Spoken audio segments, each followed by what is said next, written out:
කට ඇරන් මගේ දිහාම බලන් ඉඳලා හරියන්නේ නැහැ. ඔක ඔෆ් කරලා ගිහින් පොතක් බලන්න. මොලේ පාද ගන්න. සිග්නල් නැති වුණාම මැරෙන්න හදන්න එපා. ඔය ඉන්ටර්නෙට් එක පැත්තක දාලා ගෙදර අම්මා තාත්තා එක්ක කතා කරන්න. බැටරි බැස්සම මගේ පිටට ගහලා හරියන්නේ නැහැ මිනිස්සයෝ. මාව කඩන්නේ නැතුව රුපියල් 100ක් දීලා බැටරි කෑල්ලක් දාන්න. ඉර පායලා තියෙද්දි මාව දාන්නේ මොකටද? නිකරුණේ කරන් පුච්චන්න එපානේ. ඕක නිවලා දාන්න. දොර ඇරන් මාව දාන්න පිස්සුද? අන්තිමට බිල දැකලා heart attack හැදුනොත් මම නෑ. සල්ලි ඉතුරු කරන්න පුරුදු වෙන්න. මගේ උඩ බුදියගෙන හිටියට හරියන්නේ නැහැ. කම්මැලි නැතුව ගිහින් දුවලා පැනලා දාඩිය දාන්න. ලෙඩ නොවී ඉන්න. අල්ලපු ගෙදර මිනිස්සුන්ට පිස්සු හදන්නද යන්නේ? ඔකේ සද්දේ අඩු කරන්න. අනුන්ට කරදර කරන්න එපා.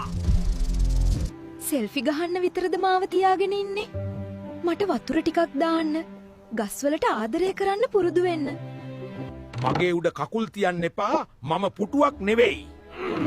බඩේපත් නැතත් ආචාරශීලී වෙන්න ඉගෙන ගන්න. කුණු ඔක්කොම අතු ගාලා මගේ යටට දාන්න එපා. පිරිසිදුවට ඉන්න ඉගෙන ගන්න. නැත්තම් ලෙඩ ගොඩක් හැදෙයි. මාව වහගෙන ගුබ්බෑයමක වගේ ඉන්නේ නැතුව එළියට බහින්න. පිරිසිදු හුලන් ටිකක් වැදුනම තමයි ඇඟට පණ එන්නේ. මගේ ඇඟේ දූවිලි පිරিলা ලෙඩ හැදෙන්නේ ඒකයි. ෆෝන් ඔබ ඉන්නේ නැතුව මාව සුද්ධ කරන්න. මම දුවනවා. ඔයා තාම කට ඇරන් බලන් එන්නවා.